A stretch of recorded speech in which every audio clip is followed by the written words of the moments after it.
Pagi itu di jalanan Jakarta yang macet, Andi Pratama, miliarder pemilik perusahaan properti terbesar, melihat seorang pria tunawisma yang sedang mengemis di pinggir jalan. Jantungnya berdegup kencang saat mengenali wajah itu adalah Rian, cinta pertamanya dari masa kuliah yang hilang bertahun-tahun lalu karena tekanan keluarga. Mobil mewahnya berhenti mendadak di depan gedung kantor tinggi di Sudirman dan Andi langsung memanggil satpam melalui telepon. Bawa pria yang berdiri di trotoar seberang itu ke ruanganku sekarang juga, perintahnya dengan suara gemetar yang jarang terdengar. Satpam terkejut tapi patuh. Tak sampai 10 menit, Rian sudah berdiri di depan meja mahoni Andi, bajunya lusuh, rambutnya acak-acakan dan matanya penuh kebingungan. Ruangan itu sunyi, hanya deru dan detak jam dinding yang terdengar. Karyawan di luar mulai berbisik-bisik, Pak Andi memanggil gelandangan. Apa-apaan ini? Andi berdiri, tangannya gemetar saat menyodorkan segelas air. Rian, kamu ingat aku? Tanyanya pelan. Rian mundur selangkah, mata hitamnya melebar. Pak Andi. Kok bisa? Suaranya serak karena lama tak bicara dengan orang. Andi menutup pintu rapat-rapat. Di luar, sekretarisnya, Bu Siti, sudah menelepon rekan kerja lain. Ini gila, bos kita bawa orang jalanan masuk kantor paling mewah di Jakarta. Andi tak peduli. Dia duduk di depan Rian, menceritakan bagaimana 10 tahun lalu mereka bertemu di kampus Universitas Indonesia, bagaimana mereka saling jatuh cinta di bawah pohon beringin kampus, rahasia yang hanya mereka berdua tahu. Tapi keluarga Andi, orang tua kaya raya dari Surabaya, memaksa dia menikah dengan perempuan pilihan mereka. Rian yang saat itu masih mahasiswa miskin dari desa di Jawa Tengah, ditinggalkan begitu saja. Setelah lulus, Rian tak bisa pulang ke rumah karena ayahnya curiga orientasinya, akhirnya hidup di jalanan, tidur di bawah jembatan tol dalam kota, makan dari sisa makanan warung. Kenapa sekarang, Pak? Tanya Rian, suaranya penuh amarah dan luka. Andi menatap lantai marmer. Karena aku tak pernah berhenti mencari kamu. Setiap hari aku lewat jalan ini berharap melihatmu. Dan hari ini aku tak bisa lagi pura-pura. Keputusan itu datang begitu tiba-tiba. Andi tak hanya memberi uang atau makanan. Dia menawarkan pekerjaan tetap sebagai asisten pribadi, apartemen kecil di kawasan Kuningan, dan biaya pengobatan untuk luka lamarian di kaki karena tidur di trotoar. Seluruh kantor gempar. Bu Siti hampir pingsan saat mendengar. Pak, ini bisa rusak reputasi perusahaan. Media pasti tahu. Tapi Andi hanya menggeleng. Ini keputusanku. Kalian tak perlu ikut campur. Rian ragu, tangannya mencengkeram tas plastik lusuhnya. Saya bukan barang yang bisa dibeli, Pak Andi. Saya sudah biasa hidup susah. Tapi mata Andi penuh permohonan dan akhirnya Rian mengangguk pelan. Malam itu untuk pertama kalinya dalam 8 tahun, Rian tidur di tempat tidur bersih, sementara Andi di apartemen mewahnya tak bisa memejamkan mata. Bertanya-tanya apakah keputusan ini akan menghancurkan segalanya atau justru menyelamatkan jiwanya. Besok paginya, Rian sudah datang ke kantor dengan baju baru yang dibelikan Andi. Karyawan menatap aneh, ada yang kasihan, ada yang sinis. Andi memperkenalkan Rian secara resmi di rapat pagi. Ini Rian, asisten baru saya. Dia akan membantu proyek perumahan di pinggiran. Suasana tegang. Seorang direktur muda berbisik, dari mana sih? Kok tiba-tiba? Andi tak menjawab, tapi dalam hati dia tahu ini baru permulaan. Sepanjang hari, Andi dan Rian bekerja berdekatan. Rian belajar cepat, meski tangannya kasar karena kerja kasar di jalanan. Saat istirahat, mereka bicara pelan tentang masa lalu. Rian menceritakan bagaimana dia pernah hampir bunuh diri di bawah jembatan karena merasa tak ada tempat di dunia ini, di negara yang masih menganggap cinta sesama pria sebagai dosa besar. Andi mendengarkan, air matanya hampir jatuh. Aku yang salah, Rian. Aku pengecut. Malam harinya, di apartemen kecil yang disediakan Andi di Kuningan, Rian duduk di balkon kecil sambil menatap lampu-lampu kota yang berkelap-kelip. Andi datang membawa makanan malam dari restoran favoritnya dulu. "Kamu masih suka nasi goreng kambing?" tanya Andi sambil tersenyum tipis. Rian mengangguk, tapi matanya waspada. "Kenapa Pak Andi lakukan ini semua? Kasihan? Atau ada maunya?" Andi duduk di sebelahnya, angin malam Jakarta yang panas menyapu wajah mereka. "Aku ingin menebus. Dan aku masih merasakan yang dulu." Kata-kata itu keluar pelan tapi cukup untuk membuat Rian membekuk. Mereka diam lama, hanya suara klakson jauh di bawah. Rian akhirnya bicara, suaranya bergetar. "Saya sudah tak percaya lagi pada cinta, Pak. Di jalanan orang seperti saya diajari bahwa kami tak pantas bahagia." Andi meraih tangan Rian pelan, tak memaksa. "Kita coba pelan-pelan. Tak ada yang perlu tahu dulu." Hari-hari berikutnya, ikatan mereka semakin kuat. Di kantor, Rian membantu Andi menyusun proposal proyek baru. Ide-ide segarnya dari pengalaman hidup di jalan membuat desain perumahan murah lebih manusiawi. Karyawan mulai terbiasa meski masih ada gosip.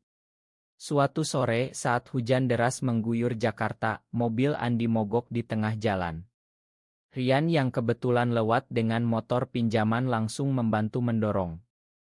Mereka basah kuyup, tertawa bersama untuk pertama kali setelah bertahun-tahun. Di apartemen, Andi meminjamkan baju keringnya. Saat Rian berganti baju di kamar mandi, Andi melihat bekas luka di punggung Rian, bekas penganiayaan dari preman jalanan yang tahu rahasianya. Hati Andi sakit. "Aku tak akan biarkan kamu sendirian lagi," gumamnya dalam hati. Tapi konflik mulai muncul. Ibu Andi menelepon dari Surabaya. "Andi, kapan kamu bawa menantu ke rumah?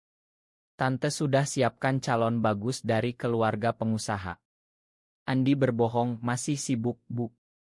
Rian mendengar dari dapur, wajahnya muram. "Pak Andi masih bohong sama keluarga. Saya tak mau jadi rahasia lagi." Andi memeluk Rian pelan dari belakang. "Berikan waktu. Aku takut kehilangan kamu lagi." Malam itu mereka tidur di ruang tamu, berbagi selimut, bicara sampai subuh tentang mimpi-mimpi yang dulu. Rian bercerita ingin punya toko kecil, Andi ingin berhenti pura-pura.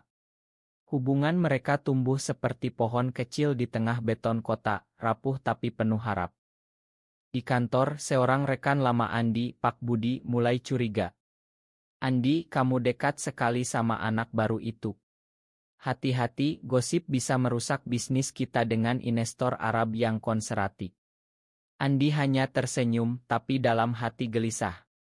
Rian merasakan itu, dan suatu malam dia bilang, "Kalau saya bikin susah, saya bisa pergi." Andi menariknya erat. "Jangan. Kamu adalah keputusan terbaik yang pernah aku ambil." Bulan ketiga, Rian sudah terbiasa dengan kehidupan baru. Dia belajar bahasa Inggris dasar dari Andi, membantu presentasi klien. Suatu hari, proyek perumahan di Depok berhasil menang tender besar berkat ide Rian tentang ruang komunal untuk keluarga miskin. Seluruh tim merayakan, tapi Pak Budi tetap curiga. Di pesta kecil di kantor, dia mendekati Rian. "Kamu dari mana sebenarnya, Nak? Kok tiba-tiba naik pangkat?" Rian menjawab sopan, tapi Pak Budi tersenyum sinis. "Jangan main-main sama bos. Dia punya keluarga." Kata-kata itu seperti pisau. Malamnya Rian marah besar di apartemen. "Pak Andi, saya bukan mainan. Kalau Bapak masih takut, saya kembali ke jalan saja." Andi panik, menjelaskan panjang lebar tentang tekanan keluarga, agama, masyarakat Indonesia yang belum siap. Rian menangis pelan. "Saya juga manusia, Pak. Saya juga punya hati." Mereka berdamai dengan pelukan panjang, tapi luka itu tetap ada. Konflik semakin dalam saat keluarga Rian yang lama tak dihubungi tiba-tiba muncul.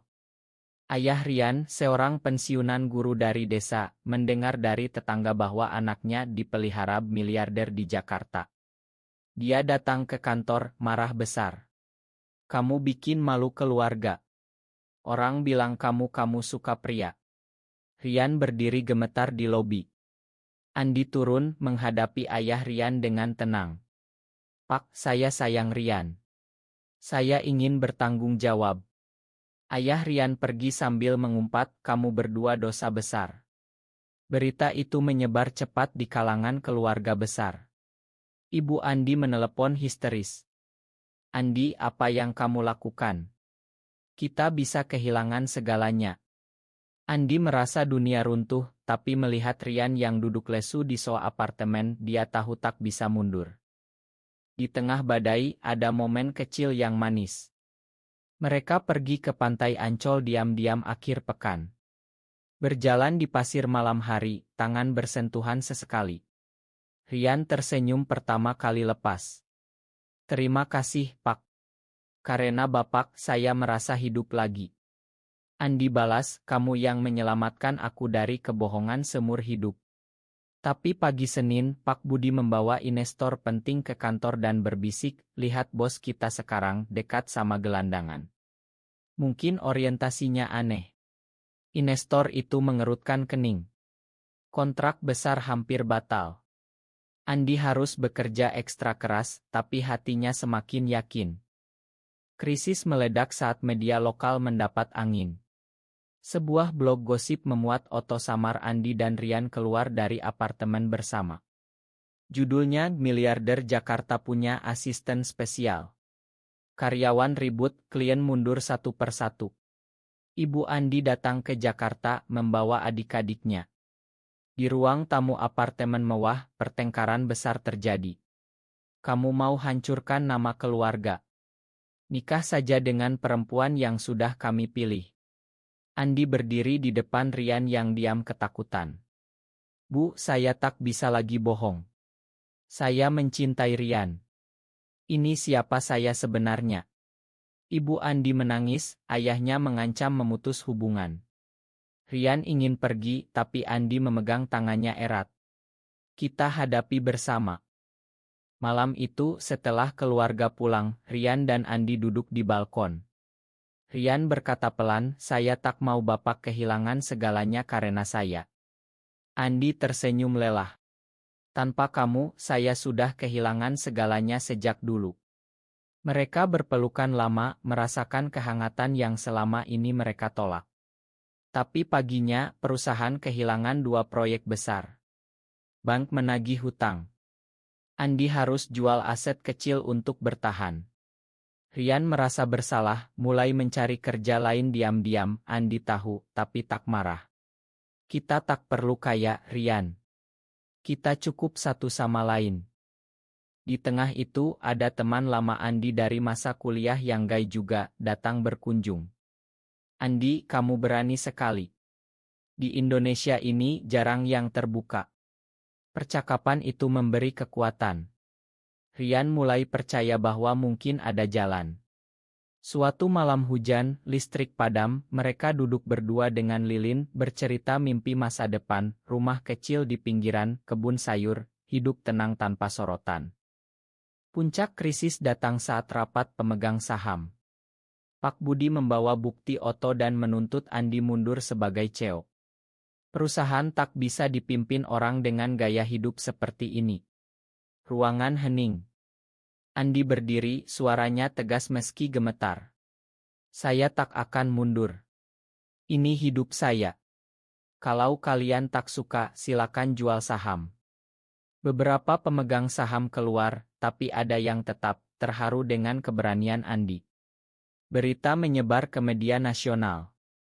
Keluarga Rian menelepon, meminta maaf setelah melihat berita dan sadar anaknya bahagia.